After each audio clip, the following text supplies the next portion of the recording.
Have you ever wondered what your dreams mean? Join us in Dream School at thisjungianlife.com and find out. Jung wrote, "Dreams are a little hidden door in the innermost and most secret recesses of the soul." Dream School is a unique, self-paced online program you can start at any time that unlocks access to your inner world. Our 12-month program provides the support, knowledge, and guidance you need to reach within, decipher your personal dream code, and harness it to optimize your life. By enrolling, you'll join an affirming community of fellow travelers, each pursuing a unique quest. And it's fun. Join us on an adventure to wholeness and healing through understanding your dreams. Go to thisjungianlife.com and click on Dream School. You'll be taken to our secure checkout.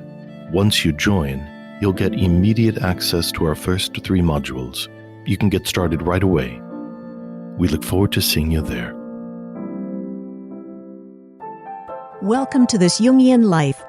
3 good friends and Jungian analysts, Lisa Marciano, Deborah Stewart, and Joseph Lee, invite you to join them for an intimate and honest conversation that brings a psychological perspective to important issues of the day.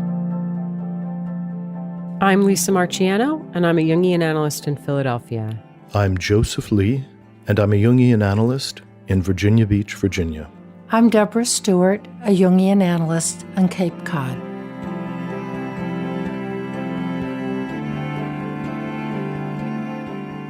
Today, we have a guest analyst with us, Brad Tepaske, who has written a book on archetypal dynamics around sexuality, which we feel is very timely, particularly related to the idea of the QAnon conspiracy.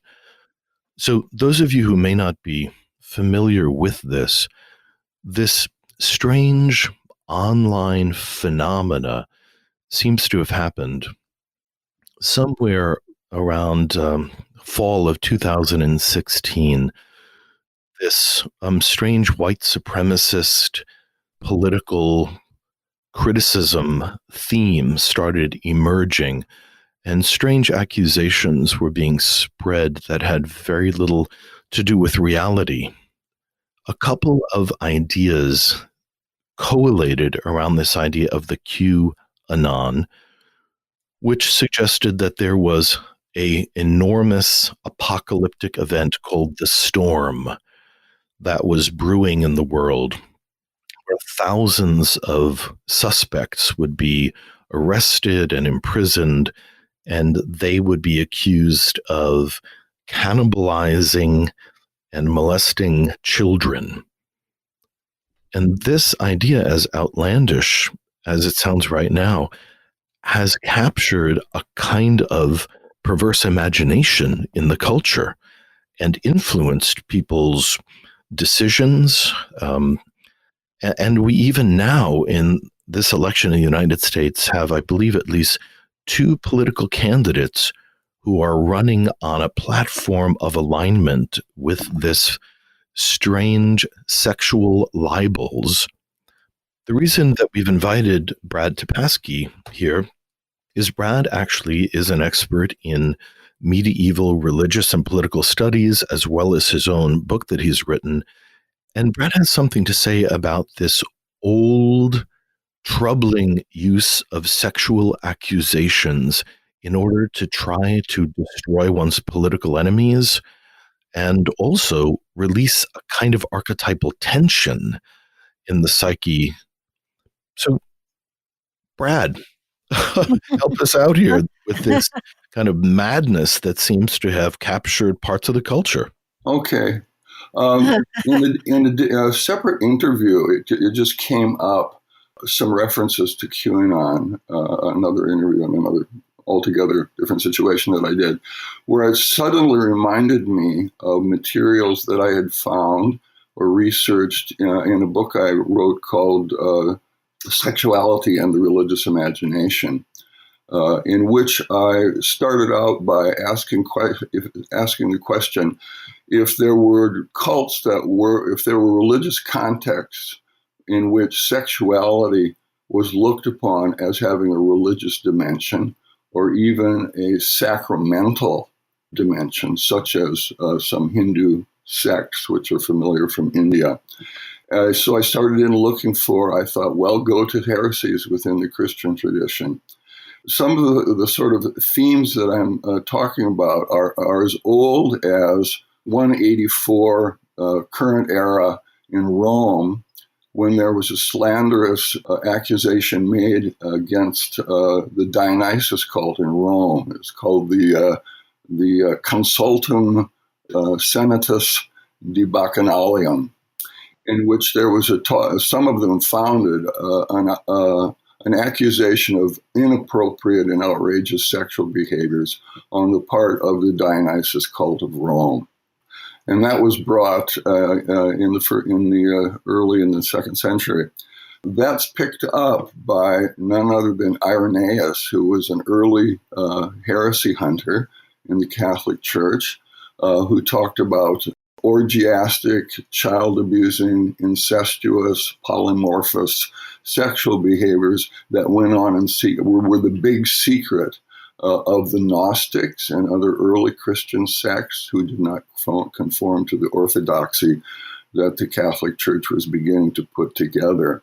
A couple hundred years later, in the 4th century, no less a person than St. Augustine, who had been in one Gnostic cult called the Manichaeans, and then gave them up, went on to accuse the Manichaeans of having all kinds of hideous sexual practices that were the big secret of an otherwise aesthetic cult.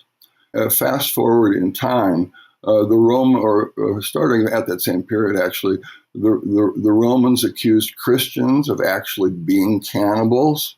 Later on into the early Middle Ages, there were accusations against Jews who supposedly would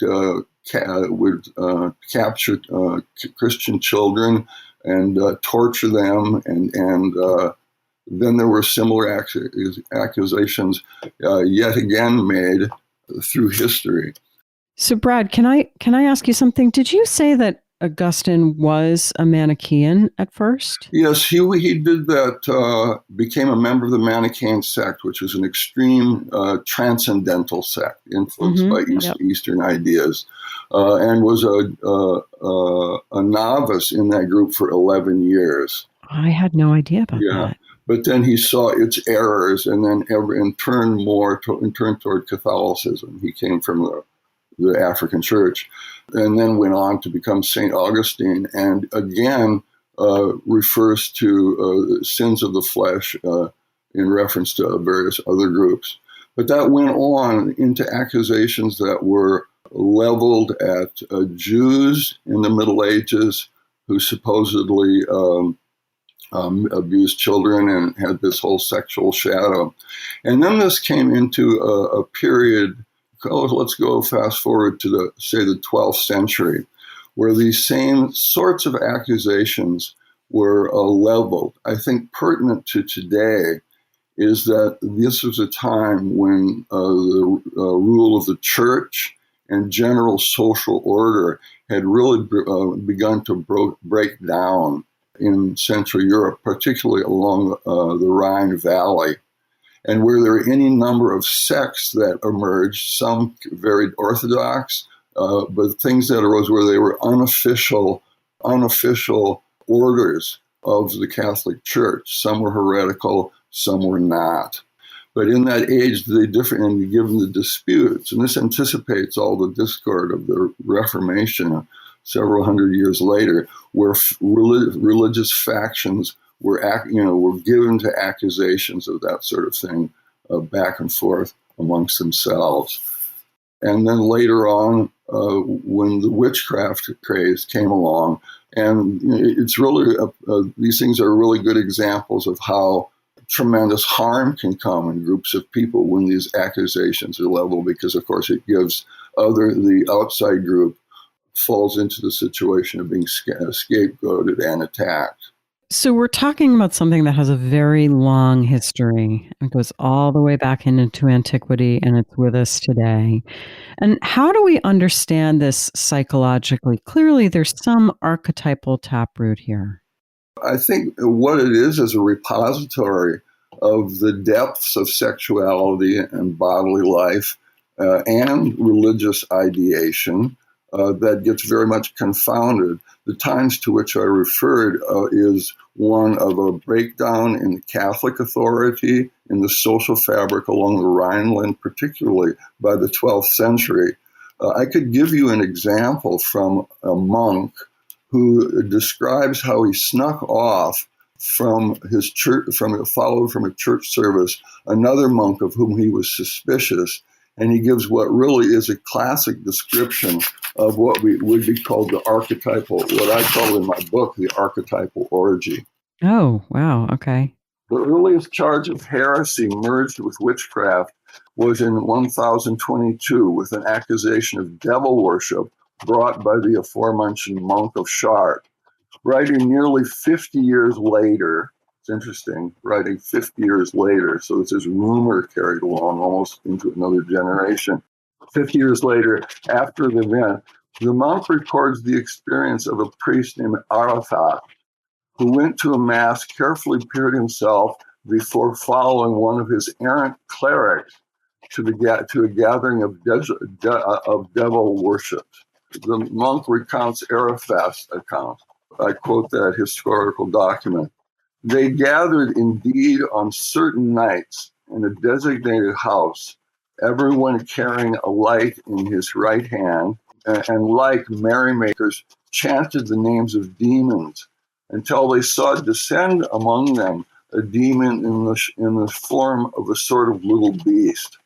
As soon as the apparition was visible to everyone, all the lights were forthwith extinguished, and each, with the least possible delay, seized the woman who first came to hand to abuse her without any thought of sin, whether it were mother or sister or nun who they embraced. They deemed it an act of sanctity and piety to lie with her. When a child was born of this most filthy union, on the 8th day thereafter, a great fire was lighted, and the child was purified by the fire in the manner of the old pagans, and so was cremated. Its ashes were collected and preserved as a great veneration, as Christian reverence is wont, and was given to be the body of Christ, given it to the sick as a viaticum at the moment of their departure from the world. Wow. So there you have the whole schmear. Yes. That is startling. I'm a little inarticulate still out of my amazement that the QAnon spew of slander would follow this to such a degree. Mm-hmm. You know? So how do we understand? How do you understand, Brad, the mythic imagination at work here? That there's sort of nothing new under the sun, but that it goes to child abuse, sexuality, women, and religion in some sort of conflated mixture. I think a very important, if you think of the time I've referred to in the Rhinelands through those centuries, 10th, 11th, 12th, 13th centuries on from there, these are big sweeps of time, of course, and the breakdown of authority of the church and civil authority. I think that a really important parallel to today is where we find ourselves in a situation of great social uncertainty and economic pressure, and what was the atomization of different religious people in different strange groups those many years ago is comparable, I think, to the atomization of people's fantasies and sense of culture and sense of reality that you find in the internet today. Let's see. So there's collective uncertainty. And then pressure. And economic pressure. And then what we're tracking is how that shows up psychologically with the generation of these particular archetypal images. And really, we're talking about shadow projection. Oh, right. I was just about to say that in all of this, there's a tremendous amount about shadow and inflation because groups tend to gravitate. There's always a leader that forms that comes to be the center. And every group that develops with the truth or with God's blessing or whatever has to find a scapegoat for all their ills. So there's something really banal about it, but there's something really insidious about it, because everything that's not recognized in the individual group, in the individual members of the group psychologically, there's always the projection of the shadow. Back then, the thing that was most uneasily an outrage in Christian culture was to have polymorphous and untrammeled sexuality. And I think the same accusation is quite alive today. And if you think about it, there's references to child abuse, to sexually abusing them, to killing them, et cetera, et cetera. You find a similar theme. That's the stuff of QAnon's accusations in the world today. So, Brad, I'm curious from your perspective is how did sexual abstinence become linked with spiritual virtue? How did that become the pinnacle of goodness among all the other things one could abstain from? But why the obsession with that, do you think? Because it builds up such attention. That's why for people who are spiritualists, and I have a client who just showed up who talks about his goal is astral projecting.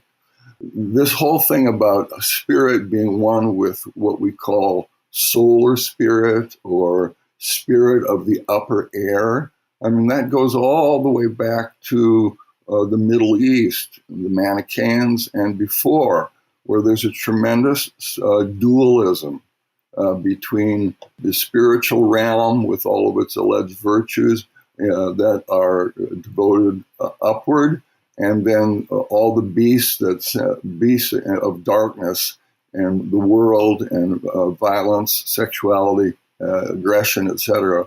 That is the shadow side of that.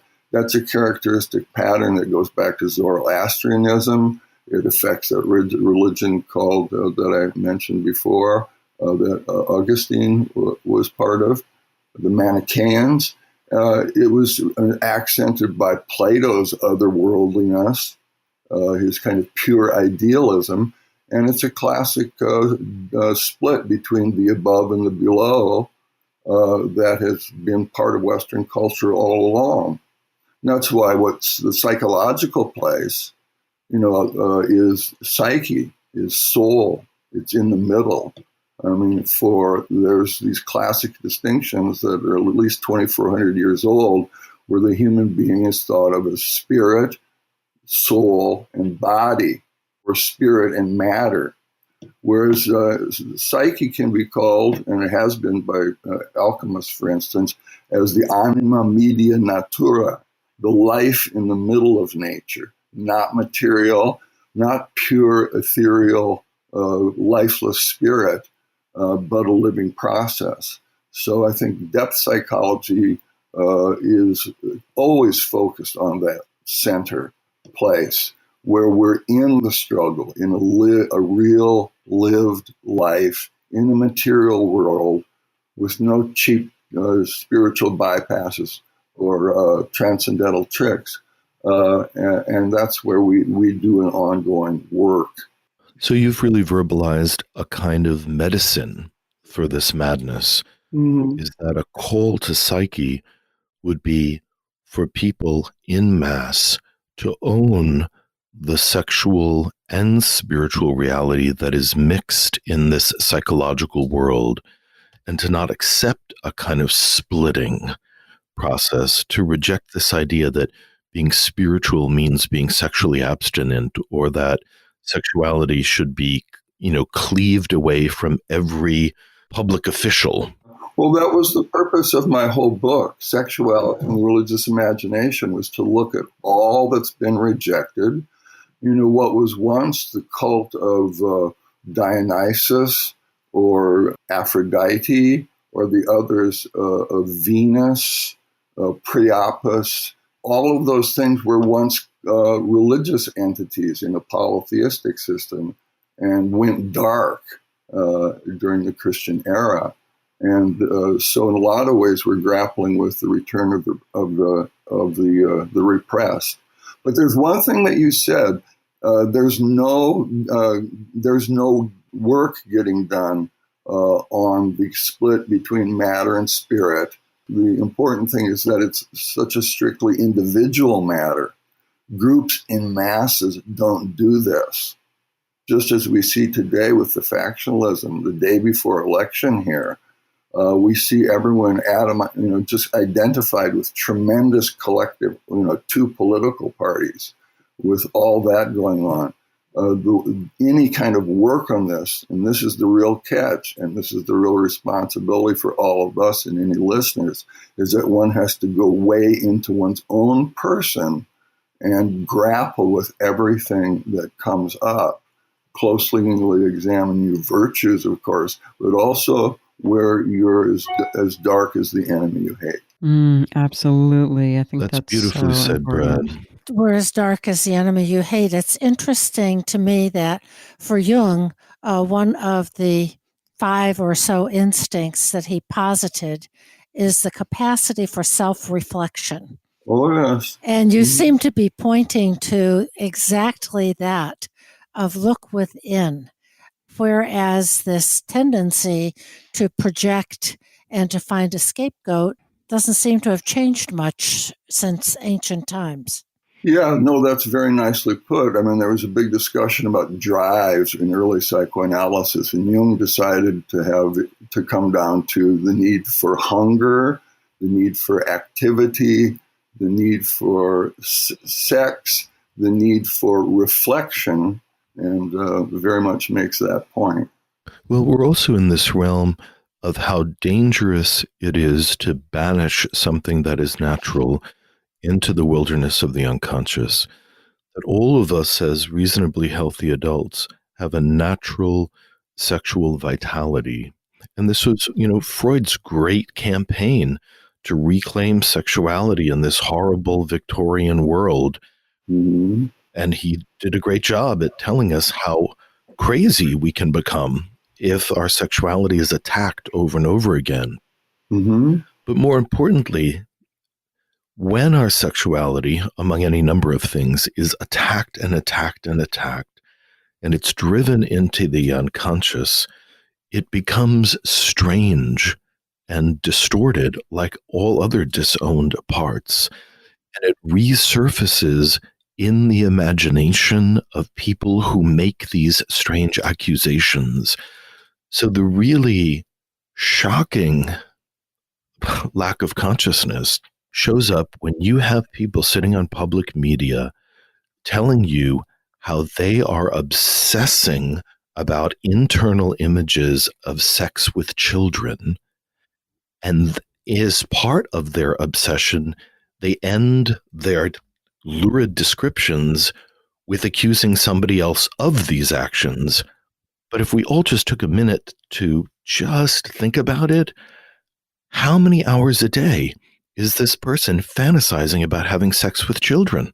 Yeah, oh, precisely. Yeah. Hours and hours. Or how many religious evangelical leaders talk about homosexuality, luridly describing it, and in the last moment attributing it to another person? Anybody who's listening has to understand, how many hours a day is this man imagining having sex with men? That it's totally colonized their imaginations. Well, you make a very point, and that's just rife today. I mean, it's just if you find people like with the amount of tumult that's going around this election, with these accusations mixed in, we definitely see that. Mm-hmm. So one has to go. The culture might the cultural work or changes in these matters will only come by particular individuals who are playing a full conscientious role in culture, and to really go in and rightly examine themselves at length. You know, Brad, you brought up the fact that we are recording the day before the U.S. election. We're recording here on November 2nd, 2020, and we've got an important election happening tomorrow, which will hopefully have resolved itself by the time anyone is listening to this podcast, God willing. But I'm thinking, of this quote from Jung that fits in exactly with what you've been saying. It seems very apropos. He said, the best political, social, and spiritual work we can do is to withdraw the projection of our shadow onto others. Mm-hmm. So, Joseph, you were talking about what's been disowned or disallowed and how it gains energy and becomes strange when it's cut off from conscious awareness. And then it gets projected out onto the other. And Brad, as you were talking about earlier, that has just happened again and again and again in history. And another recent example would be the Satanic Panic. Exactly. That was some years ago. I remember that. Yes. It's interesting. We talk about things getting strange. The interior of this, we talk about the collective situation. But there's this level to the unconscious, which is transpersonal. A collective unconscious. And that's where things get strange too. That's when supposedly inner subjectivity gets to a point where you run into things that are strangely objective. Mm-hmm. That are really other. Yes, and I think that this whole mass, if you look at the regret or the implosive accusation, there's people such as I read, people engage in all kinds of wild, instinctually driven sexual activities, at least in these accusations. It harkens back to some of the deepest stuff in the life of our whole psychosoma, our psyche and our body. And it goes all the way back to some of the, Stanislav Grof writes brilliantly about this. It goes all the way back to some of the deep, unremembered things that have to do with the passage of our birth, the tremendous excitation of energies in any newborn that they feel, and the different phases of the birth process, and all of those early kind of intense experiences of the newly incarnated, as you could say. I think a lot in the world today, because this conversation extends to to misogyny and the projection of evils onto women, and the incredible, I've always found it appalling at the mistreatment of women, having worked in domestic violence clinics, or hearing about situations like the rampant femicide, so-called, in Mexico, and not just to pick on Mexico. But all of these things. I think these issues extend to that whole fact that all of us can't come in from the same door, and have had these really early experiences that we are related to the mother and the dark, deep mother complex or archetype of the mother that we haven't gone into. The rejection of the body and the feminine, and how that gets kind of, women carry that in the culture, and that can be the basis for some of the terrible misogyny that really does exist. Yeah. And today it would seem that these projections of groups like QAnon really have fallen on a specific sort of political group or segment. Mm-hmm. Of the people that have been named seem to really fall from the liberal political end of the spectrum. Uh-huh. And I find it interesting that they are the ones that have been particularly scapegoated. Well, I think that one thing that sex and religion have in common is that once either of them become political, there's a tremendous loss. Mm-hmm. Not that people don't fight for their sexual rights, but I think the essence of the experience is the religious instinct and the erotic instinct. And I think that its presence in the political sphere right now is decisive and meticulously planned. I mean, the number of politicians that still read Machiavelli's The Prince, and we see this happening in our president, to immediately accuse your enemies of exactly the malfeasance that you are doing. I think that's very spot on, and it's extremely ironic that QAnon will look to Trump as the great liberator, the great salvation of all of the hurt children. I mean, I remember when Trump finally came down that escalator, was it in Trump Tower? Yes. And saw this young family with a cute little maybe 11-year-old daughter or 12-year-old daughter, and says, she's really cute, you know? If she was older, I'd date her. And I can remember just having this revulsion roll through me because it was such a pedophilic remark. Yes. From the great Savior. So the play of dark and light, shadow and projection at these levels is shocking. And that I have nothing against somebody who's a sex worker. There's a little bit legitimate part of feminine history and the goddesses. But Trump's erotic record is a strange person to be the one who's going to liberate all the abused children. It's hard for us to metabolize all of this psychologically, and particularly when the images that we're being asked to analyze are so shocking. And then we're also a little bit in the realm of Freud's totem and taboo. Definitely. There is a threat of being made impure to even analyze the content of some of these things, that the only response is to flee backwards and to virtue signal, so that in no way are we associated with the realm of disturbing images that come forward. So we're also deprived of commentators, social commentators, coming in and really speaking with specificity to understanding these bizarre accusations.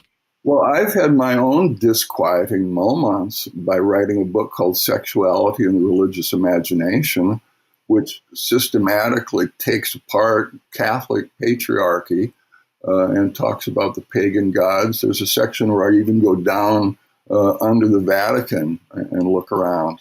You know, the thing is that you make a good point about this is in the slanderous political power region too, because all of this stuff with human trafficking and abused kids, I mean, it's just going on. Whether it's what's his face, Jeffrey Epstein, Yes. Is that his first name? Yeah. Yes. You know, that's just going on. Of course, there's pleasure islands. You know. Of course, there's the whole dark end of prostitution in various places where you can buy people and dispose of them. Then there's the pipeline of young women out of Russia and former Eastern Europe into the prostitution industry worldwide. But it doesn't have to be. Once it gets into the political realm and mixed up with power, that's when it becomes all the more hideous. And QAnon's about that, and they are it, and they applaud it. Right. Where true horrific behavior, which should be dealt with in a very thoughtful, vigorous, legal way, is then smeared over people who have no relationship to that, which misdirects resources. It confuses the moral center of people who need to be able to orient to a legitimate problem in the culture, like sex trafficking or the mistreatment of children, and it violates the sense of reality in the space. So if this smear of illegality, sexual illegality, is flowing all over the place, how does one even know what a true threat even looks like? Exactly. It's a hall of mirrors. I mean, CNN had a segment when they were talking about this, and they didn't even want to repeat what the accusations were. This is about, sex with babies or something like that. It was down the horrible end of the spectrum. They didn't even want to say it on air, and I don't blame them. It's really not a forum for it. But it's interesting because I've worked with sex offenders in a number of different places, and I've never heard anything that was as lurid as these accusations, even amongst offending fathers that I've worked with. In a minimum security prison in Minnesota, in Santa Barbara, in Santa Fe. This is even beyond your standard batch of limited bumpkin, dads who get too interested in their 15-year-old. And sexual offender treatment is a very specialized area of psychological therapy. Often people need special training. They need to be certified within a given state in order to enter into this very intense kind of rehabilitation of people that have gotten really lost and have really legitimately hurt people. I burned out on that a long time ago, and I think it's perfectly legit for young therapists to do that work for maybe 8-10 years and then burn out on it and give somebody else. And because it's a dark field. It was a carryover from a book I wrote about rape when I was in Zurich. Yeah, it's costly to be holding that kind of tension and suffering and perpetration, victimization. And have it be so intractable. Yeah. It's I'm sure it's excruciating for those who try to be healers in that environment. Yeah, so I'm thinking that the dynamics that we've been talking about this, Brad, as you were saying, these incredibly lurid fantasies that well up from the objective psyche, and they occur at times when there's a great deal of collective uncertainty, that this may be what a psyche does that is reaching for certainty, that's trying to find something to cling to. This may be how the psyche orients in some way, that we're all built this way, in essence, to eject those really frightful, hateful things in ourselves out onto someone else, and in that way create a sense of safety and certainty. I remember having a dream. I went to India once with an older colleague, Don Sandner, and we visited a Kali temple there. And she followed me home. Talk about the dark mother. And the dreams and stuff that I had about Kali once I was home really forced me to go down into that place. I remember there was one where I was lost in Calcutta, and there was there was disease everywhere, all around. Somebody showed me through a kind of labyrinthine little place that was a prostitution joint, where there were little boys on their hands and knees, and I'm afraid that that's the kind of depth of looking into oneself that one might have to brace oneself for if you really go in there. I'm not somebody with a significant sexual abuse history. The dark side of the feminine, the really dynamic part of the deep unconscious, is not something that one's going to meditate away. One has to go in there, feel it, suffer what's there to suffer, and hopefully figure out how to turn that suffering into compassion. This goes into the realm of dream images, of course, that sure does. Yeah. That in the dream world, there are no laws of normalcy. That in the dream world, the unconscious can take any energy, turn it into symbolic images, and the dream ego winds up being engaged. And the thing that keeps us safe as human beings is to not confuse the levels, is that there are images, even perverse images, that can well up in dreams or in one's imagination. And if we understand that the symbolic interpretation of them is the way to understand a depth of humanity, even if it's disturbing, yes, that can make it valuable.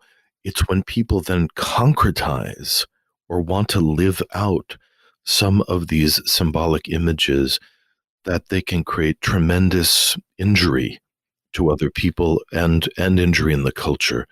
And of course, the overwhelming majority of people don't confuse the levels, and that psyche itself will even make people forget certain dreams because it's just intolerable for them to interact with certain images. Well, there's a theme through the book that I wrote where and it's a basic thing of analytical psychology and working with the psyche, is the idea between concretism, acting something out, and the images that you have inside yourself of that potential acting out. That if you just act out in sheer external concrete enactment, you become the image of the instinct hitting you. And the whole point of the whole process of depth psychology is to turn one's eyeballs around, at least one of them, and look right back and capture the images as images and dynamism that are prophylactic, let me say, to just madly acting something out. You can have crazy behavior, or you can have disturbing images that you hold solemnly within you and reflect on, and bit by bit bear them and depotentiate them. And it does contribute to your individuation. There's one line from the Gnostics, from the Gospel of Thomas, that I think is fabulous, that's psychologically loaded. It goes like this: when you see your image, you smile. But when you see those images which came into being before you did, and which you can neither forget nor make real, then how much will you have to bear? Mm. Because our job is to see them and to bear them. And that's when we get into a very interior, moral and psychological alchemy of our own. Mm. And that's where, little by little, even the spooky, dark stuff we've talked about is where the divine child might emerge from, where Kali might show up in Western Key as Sophia or Maria's blessing of the spiritual feminine in the traditional sense, and carry you beyond psychological suffering into a sense of psychological reality and a compassion for the others around you who are going through these things too, if they have the guts. It serves its purpose. So let's ground this in an actual moment, which this is going to be a very bold thing for us to do on the podcast. Okay. Let's say we have a family member or a friend. They are obsessed with the QAnon accusations that some powerful rich person is constantly having sex with children. Mm-hmm. There is no evidence that any of this is true, so we're not in the realm of, legitimate criminal behavior. Uh-huh. And that the magnitude of conversation that this person brings forward, it's clear that they are imagining adults having sex with children constantly in their own mind, that through their accusations, they are confessing the imagery that is spinning around in their head hour after hour after hour, that they are imagining adults having sex with children and perhaps even themselves participating in that. Yeah. Assuming no actual criminality, Yeah. how would we approach someone to take some level of ownership for their own obsessive imagery, perverse imagery like that? That's a very good question in a very high power situation. What it called to mind was, the mega church evangelist having just the right nightmare of Marilyn Manson and having the guts to go talk to somebody about it.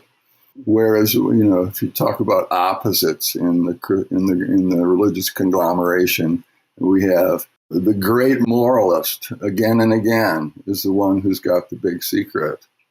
So part of it is, could we, as a friend, a neighbor, create enough safe, grounded space with this individual to be able to talk to them about their own perverse fantasy material and to try to convince them that they can hold this differently, that you are captured by something that is disturbing and dark, and trying to vent your own fantasies by speaking about them constantly, which in essence is confessing them constantly on social media, actually hurts you.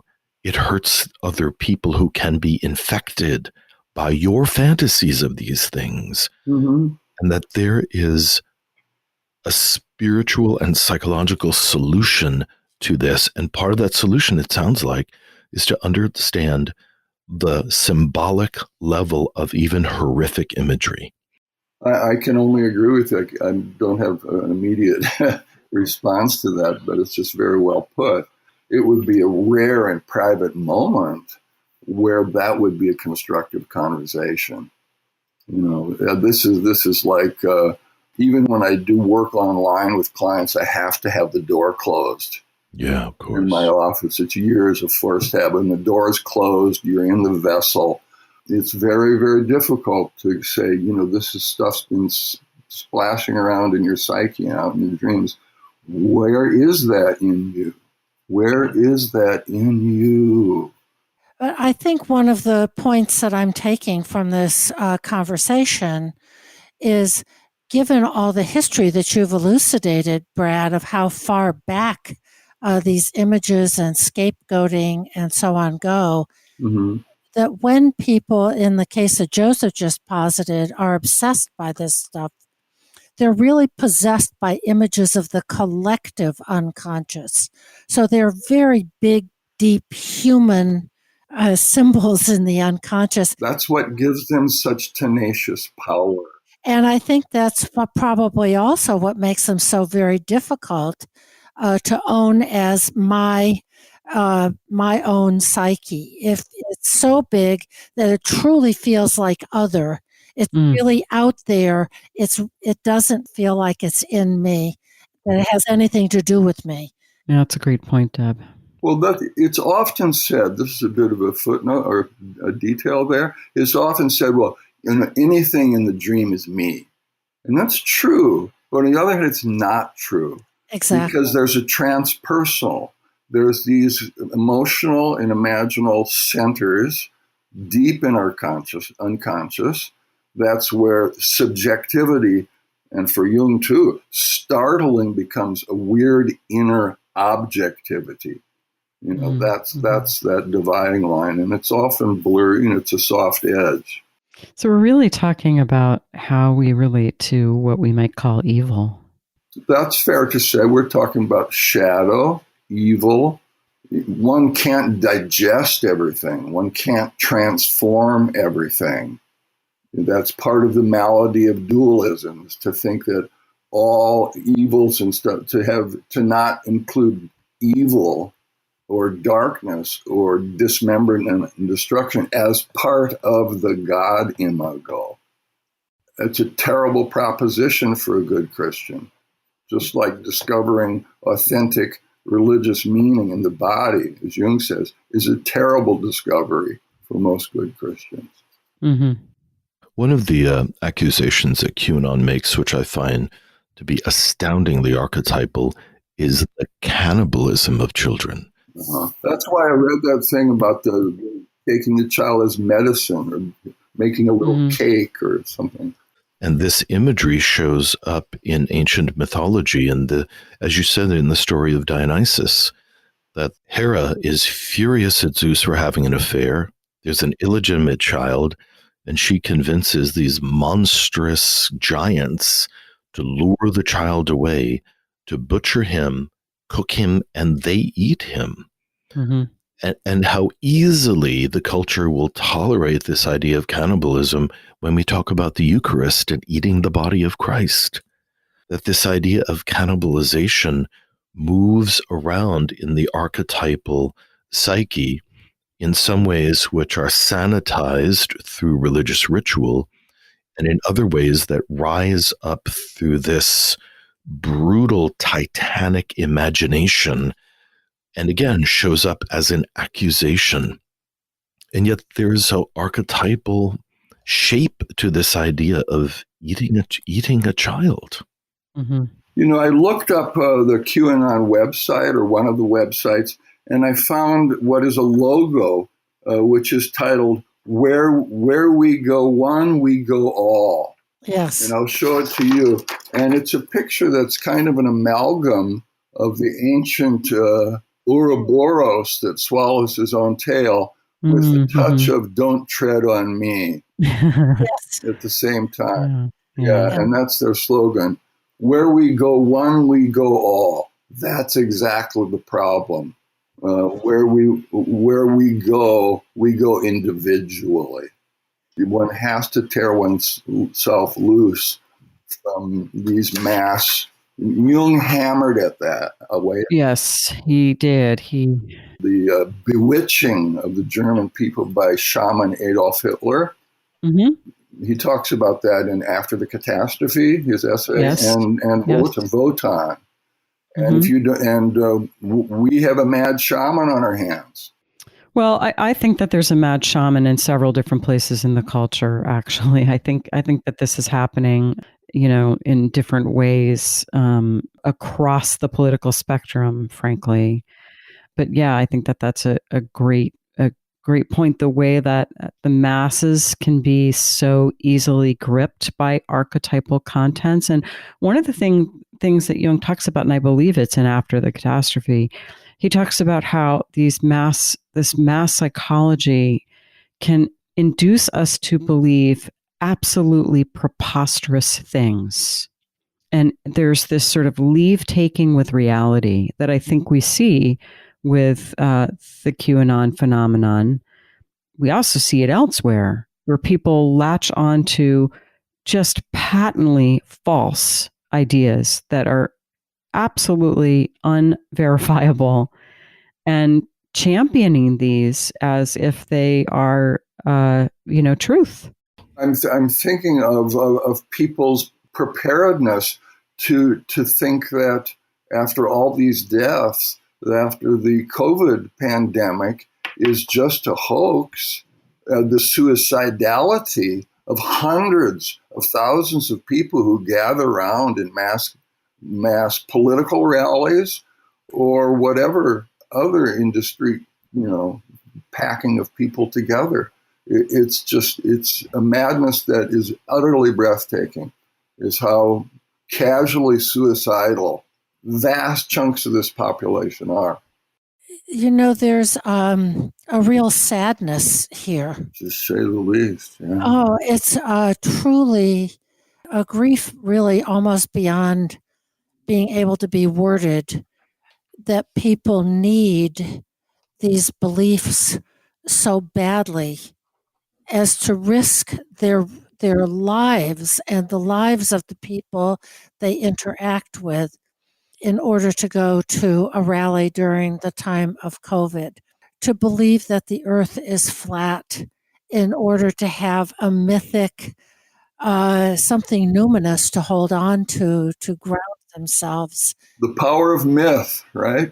The power of myth, especially, quote, in this day and age, unquote, when we think we're so sophisticated with all of our technology and conveniences and so on, but yet the power of myth is so real and so powerful.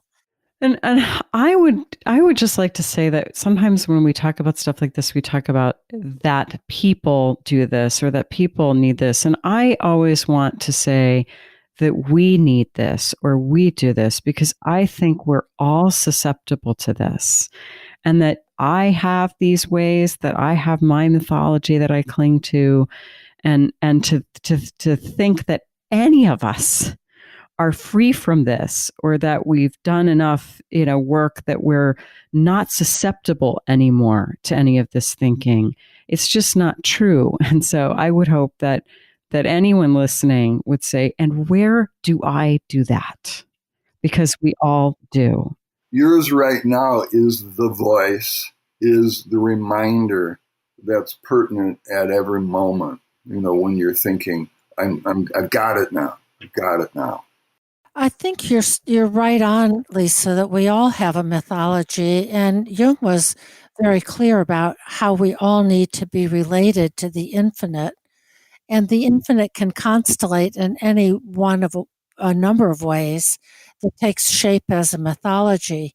But I'm going back to what Joseph said about the ability to differentiate between the levels of what is imagistic, what is mythological, what is transcendental, and what is my real life and what is fact, and to be able to distinguish between a mythological captivation and what I really need to check out factually.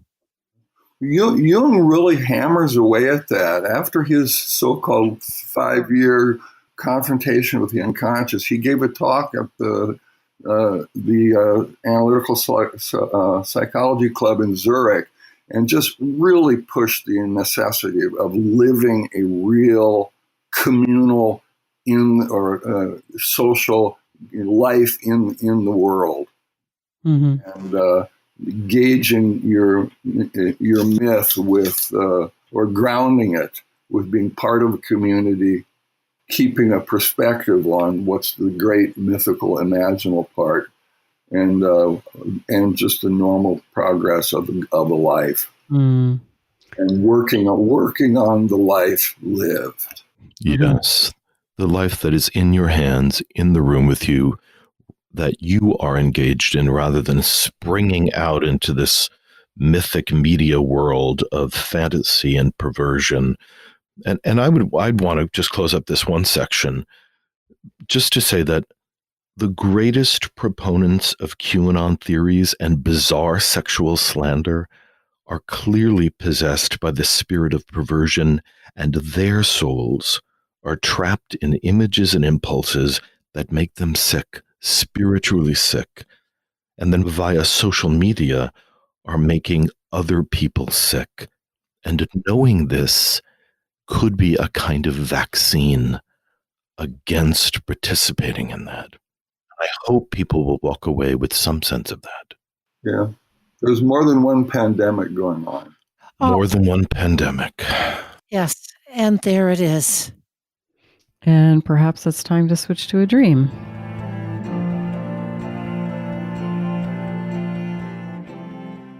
Hi, this is Joseph from This Jungian Life podcast. Lisa, Deb, and I have been deeply moved by your responses to our work. Producing, editing, and distributing it involves substantial expenses, and now we need your help. Please stop by our website, thisjungianlife.com, and click on the heading Be Our Patron. You'll be redirected to our Patreon funding page. Patreon helps creators connect with people who believe in projects like ours. There, you can sign up with your credit card to support us with as little as $1 a month. And at higher levels of support, we'll provide special episodes, behind-the-scenes photos and stories, and a chance to join a select pool of listeners for dream interpretations. Thank you.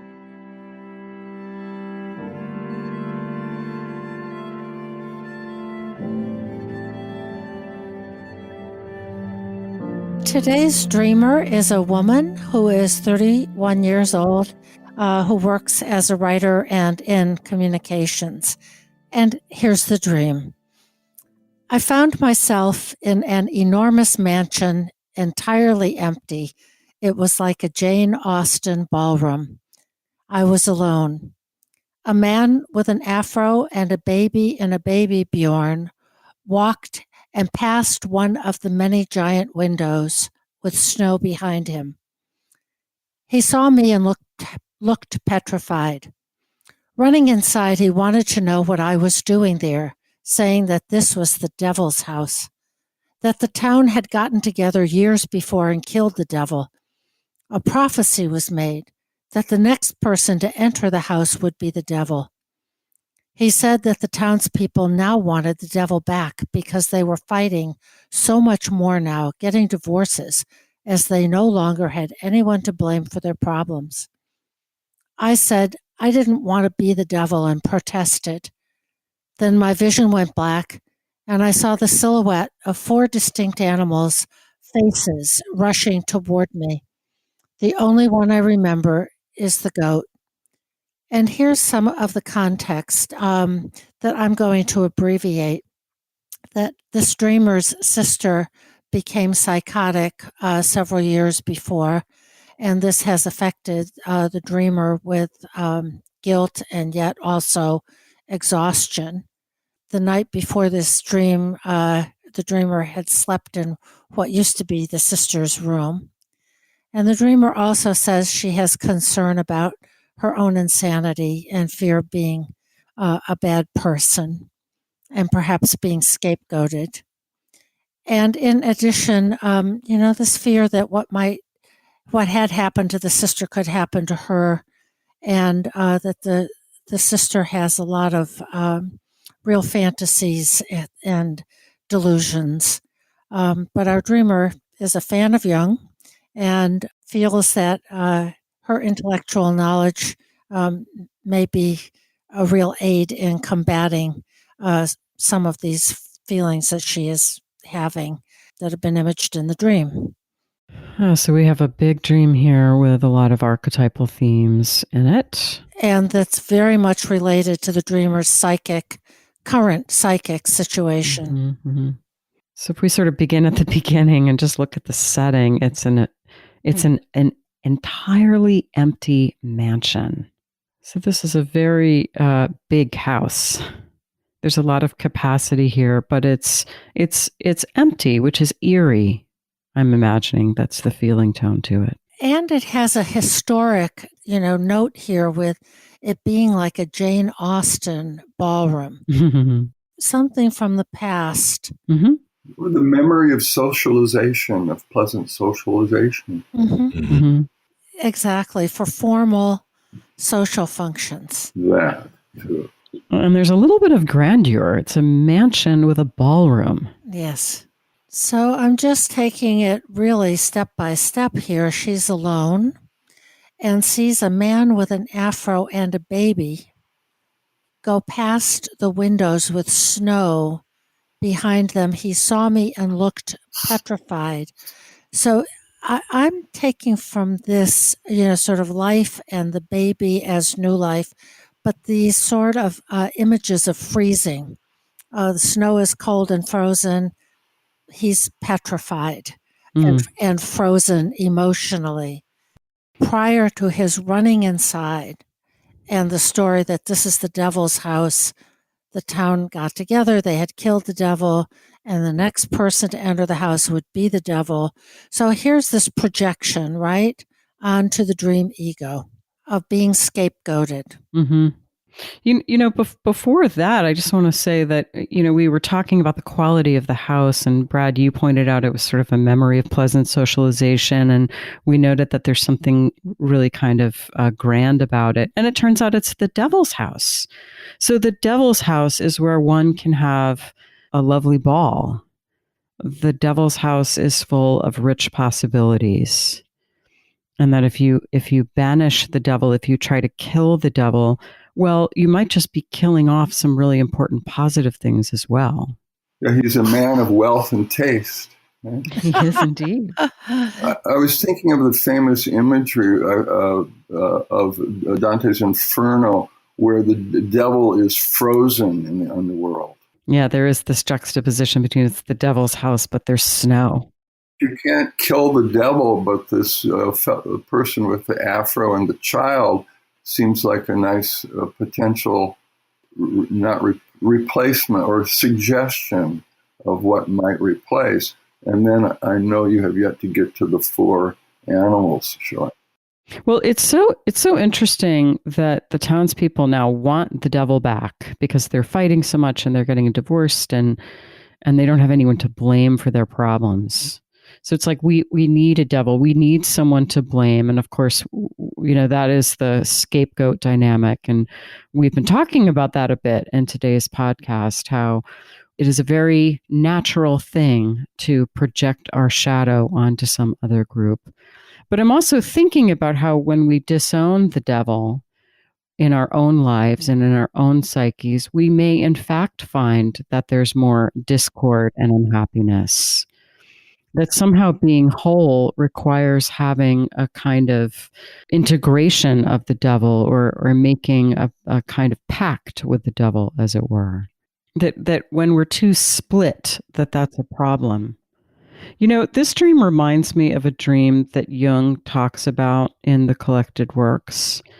It's a young man, and he's being pursued, and then he sees that he's being pursued by the devil, and the last line in the dream is, in deathly terror, he leaps into the air and hangs there suspended.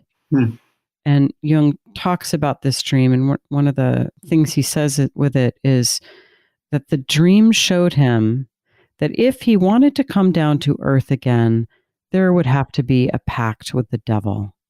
And it seems to me that this dreamer may be engaging in a kind of apopatreic, kind of almost rituals of trying to exclude the quote unquote devil from her own life. And that would be the fear of mental illness that is pursuing her.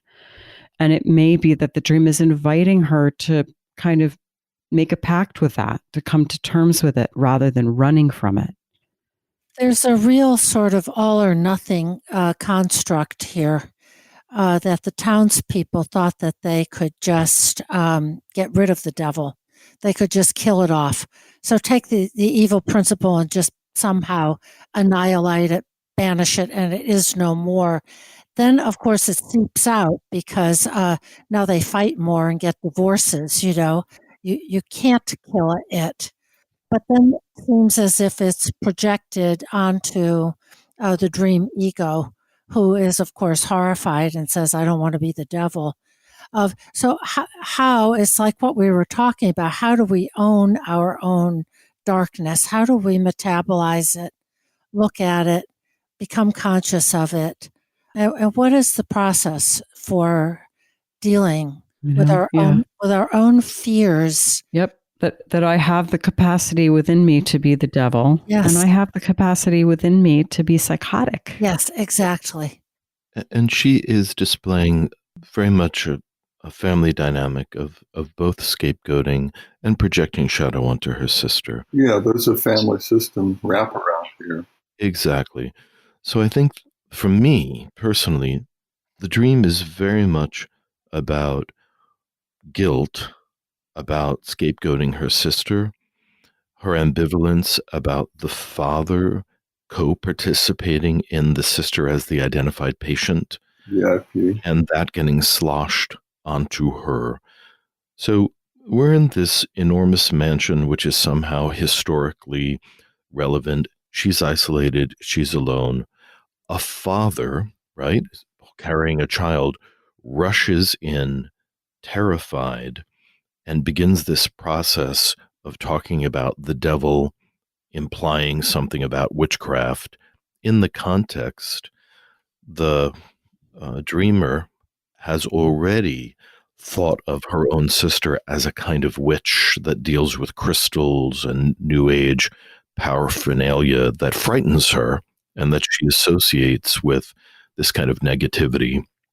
And she believes that the father is also involved, and this can be an intuition in the dream, that both she and the father have this fear of alternative spirituality, which they associate with devilishness, and that both the father and the dreamer are vulnerable to this kind of scapegoating and projection of the instinctive, the non-Christian, the pagan level of the psyche, which she is both attracted to and horrified by.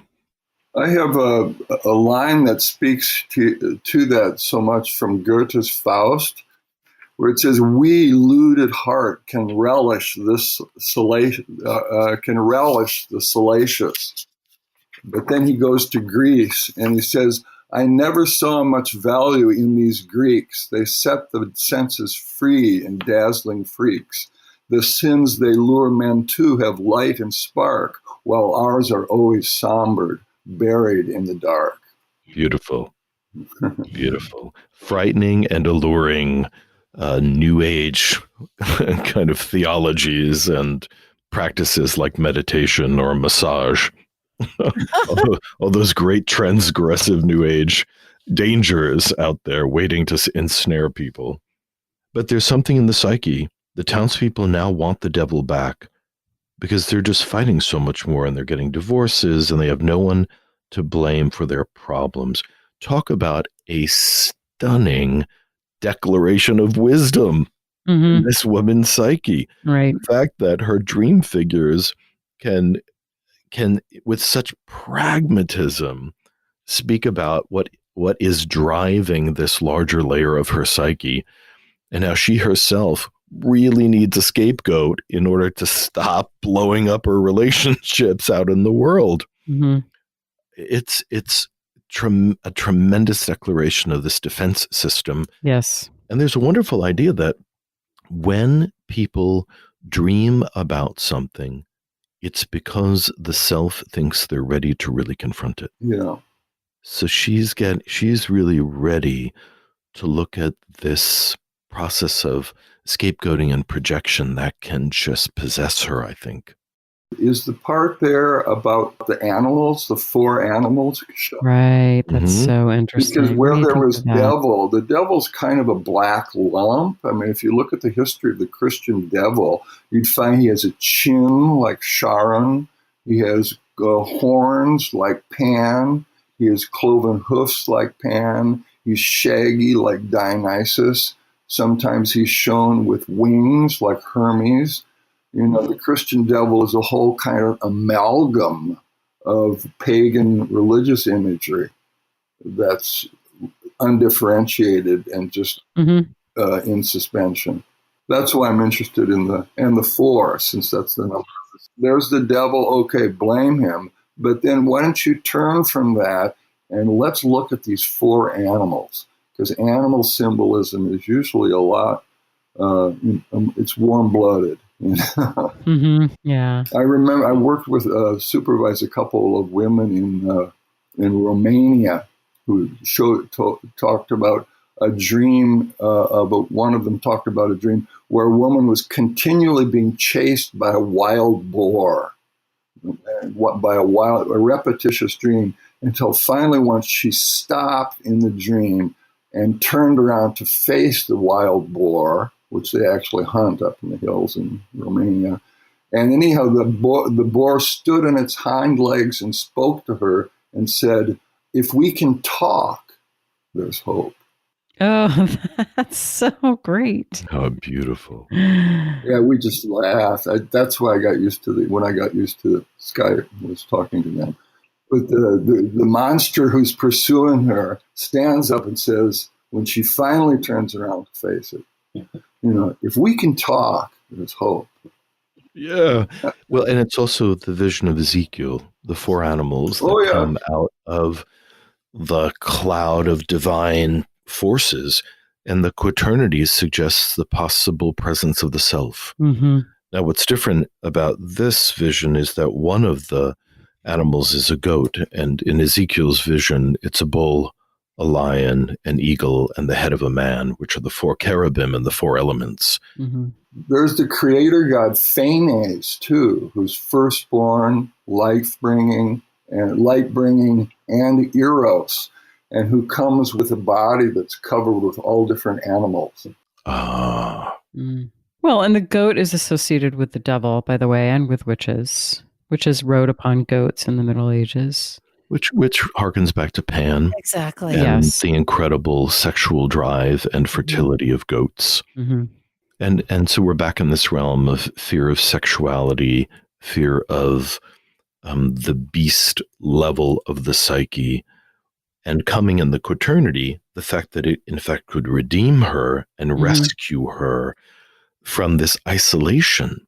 Because if we think of the instinctive sexuality in the 4 beasts, that's the opposite of a kind of Jane Austen, corseted ballroom, you know, non-sexual world. And in fact, she's just all alone in a ballroom. It's so cut off. But there's this promise of animality and instinct, which can get her out of that, although she may have to grapple with the idea that she has called that evil.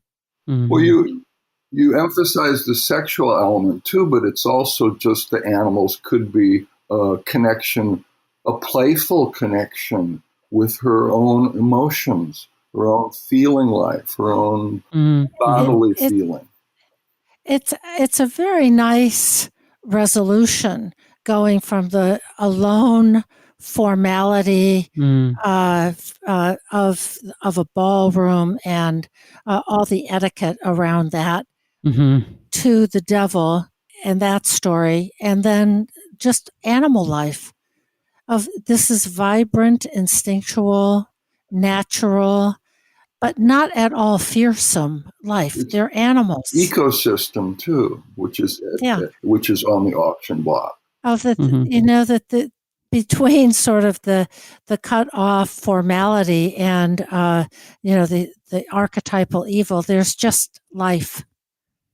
Instinctual life is here. And I can see this as a manifestation of the transcendent function, in as much as the four animals rushing towards her have that religious component to them, as in Ezekiel's vision, which might literally, I would probably ask this person to read, about Ezekiel's vision so that she could find some kind of a union between the animal and the God. That Ezekiel's vision puts it together. And the four Gospels are also associated with animals. Well, there's that quaternio in Egyptian mythology, too, of the four sons of Horus, too, which is where that comes up. It's in different ones. Sometimes there's one human head and three animal forms in some of these permutations. It's sort of like there's the human, but then it's also connected with the animals. So there's a whole range of association. I think there's great hope in this dream for her to overcome this split inside of her and to overcome her loneliness and isolation that is exemplified in the beginning of the dream. That there are forces rushing towards her.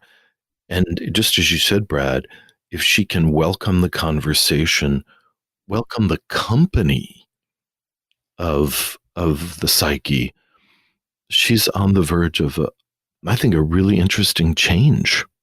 This reminds me of an extraordinary poem that I've recently come across. It's been around for a little while, and I'm just in love with.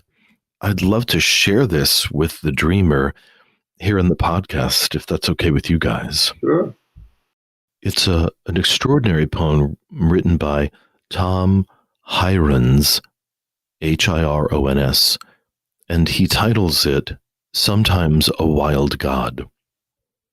Sometimes a wild God comes to the table.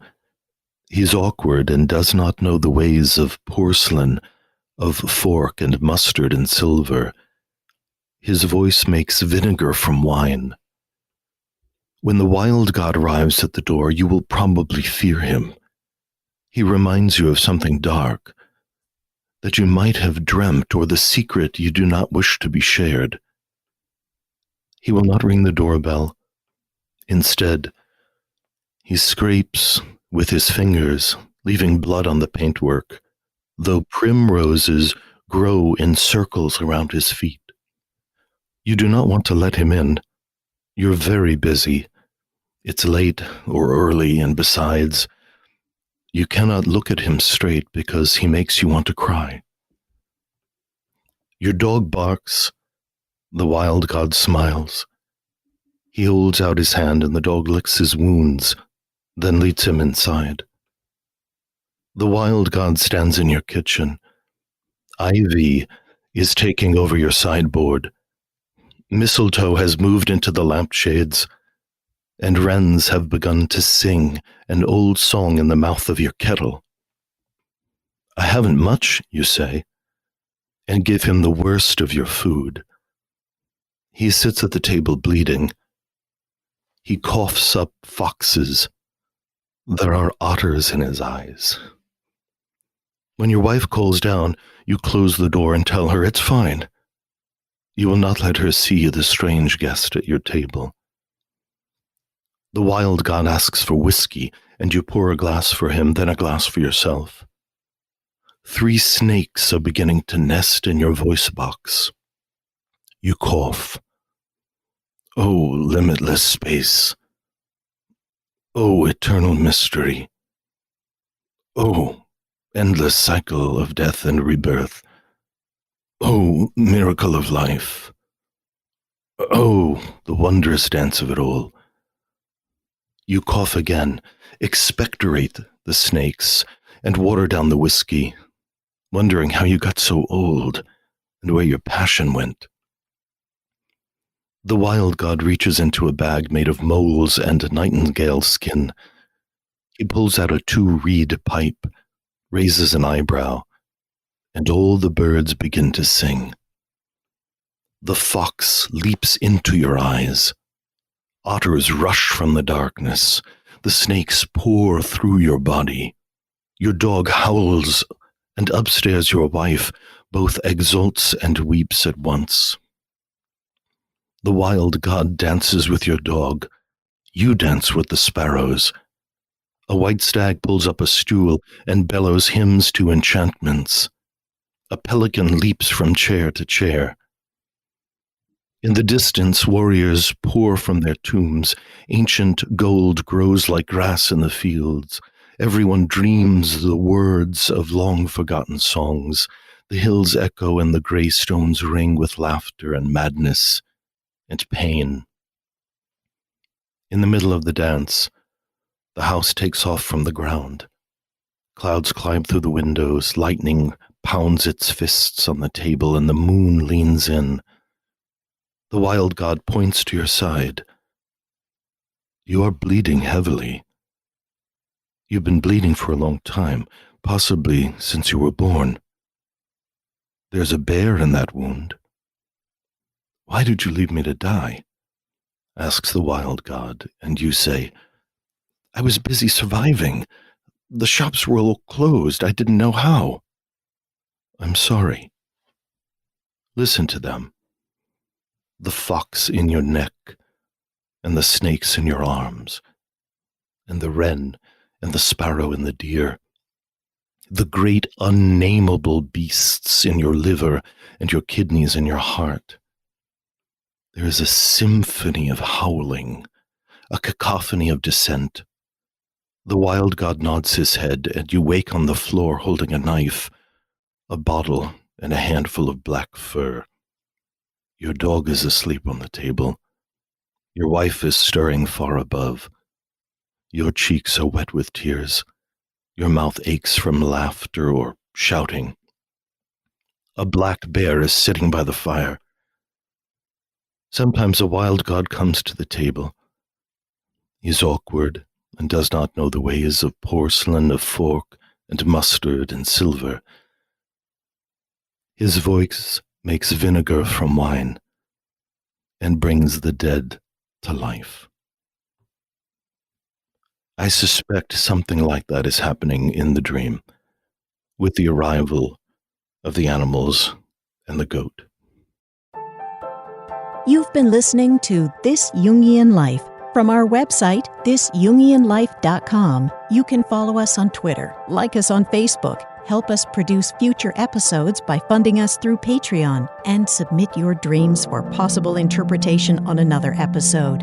We'd like to thank our listener who shared a dream for today's show and hope you'll let us know what topics you'd enjoy hearing more about. Until next time, keep living this Jungian life.